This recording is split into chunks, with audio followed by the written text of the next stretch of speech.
The doors of the Hoa Lo prison are wide open today. This is what the American prisoners of war sarcastically dubbed the Hanoi Hilton. And every day, hundreds of tourists check in, looking for some remnants of the Vietnam War. It was originally used by the French colonial power to imprison Vietnamese political activists. Later, the North Vietnamese used it to hold the American prisoners of war. Here, they were brutally tortured, interrogated, and forced to make confessions. Not that you would know that from the videos and historic accounts in the museum. It's something striking about Vietnam. Even with its long history of war and suffering, there's little to show for it on the surface. Firmly in the grip of globalization, the Vietnamese are trying to keep up as fast as they can. But the people are also firm in the grip of a one-party system that has control over every area of life, including faith. Facing criticism from the outside, the Vietnamese government has made efforts to improve its reputation by allowing Christian churches such as this one to register. The problem is when a church registers, it forfeits control of when it meets, how often, and even who its pastor is. Our presence at this church, not to mention a camera, drew some attention. In this case, theology students wanting to practice English. 80 million people, yes. But Christian is have 1 million. They tell me what it's like to be a minority here. Though the seminary and church are registered, they've all had problems with authorities, especially if they attempt to evangelize or do outreach. That's why many Christians are going underground.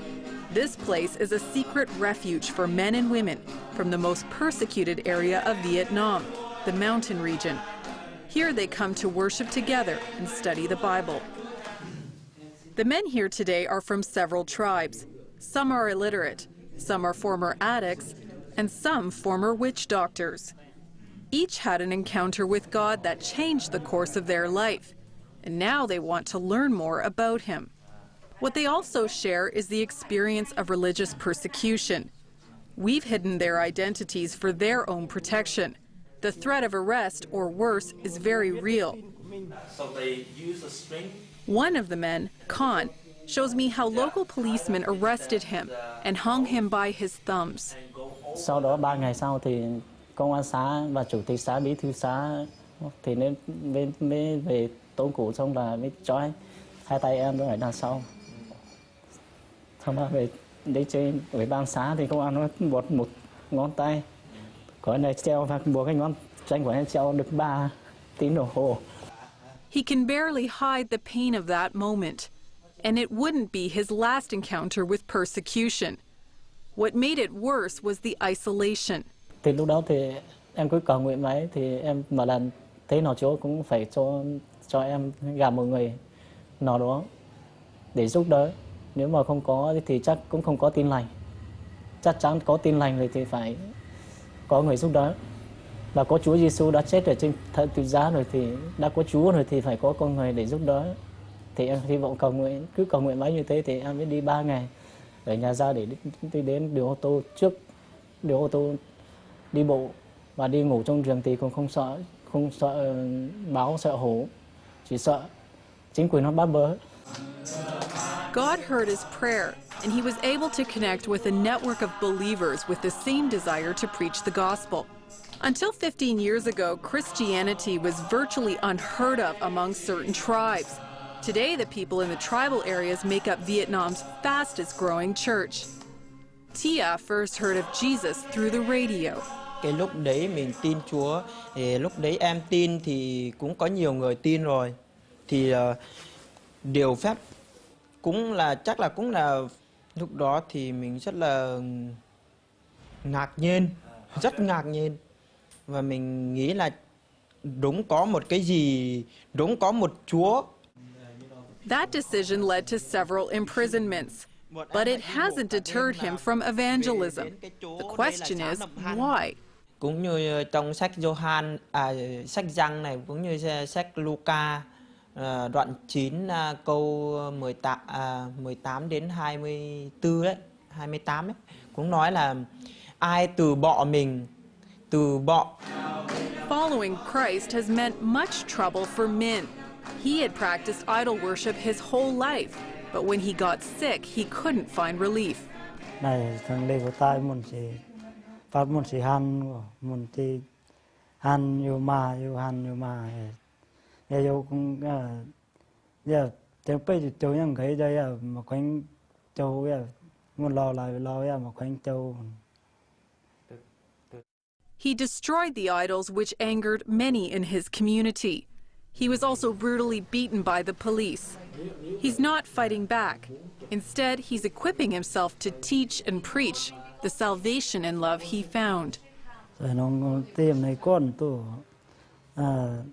tôi đào tôi pan tôi bơi cái đó pan han quá nín pan lo chú sâu châu lo nó tỉ lo bơi đến chỗ lo gói tải chỉ pan được mấy con qua về. As these men study the Bible, they discover that being persecuted for following Jesus is nothing new. Though Peter has been arrested many times for going out to preach, he takes his persecution in stride. Em có tin nhưng mà em bảo là em tin rằng là kể cả nhà nước có bất bớ gì thì cái người ta cho phép thì nó không cho là mình phải cứ đi, mình phải làm, kể cả khổ cái gì là mình. I ask him why they are so persecuted while other churches in the world are not. Theo em nghĩ là có nơi đó là không bị bắt bớ, là có nhiều người cũng ít khi ra đi như nói gần ngay ở. Although we've had to hide their faces and identities for their own protection, these Vietnamese believers aren't hiding their faith. Voice of the Martyrs Canada representative Greg Musselman is here to encourage them in their mission, but he says he's the one who's encouraged. I think what stands out for me in many of the trips that we do is the faithfulness of the people, the simplicity, their understanding of the gospel, and that persecution kind of comes along with the territory, and their humility, their love for Jesus Christ, and not only for their own people, but also to reach other tribes. Todd Nettleton says it's a common thread in the story's Voice of the Martyrs documents. As we've talked to them about persecution, they almost seem surprised that we're asking about it, because to them it's normal. That's what it means to follow Christ. Several of them have made the statement, well, Christ suffered, so if we follow him, we'll suffer too. What will happen to the Church of Vietnam is uncertain. As the government continues to face pressure from the outside, more freedoms may come. These people aren't holding their breath, but they are speaking up, not for their rights, but for the faith they hold and the God they love, even if it costs them their lives. Reporting from Vietnam, Denise Lottie, 100 Huntley Street.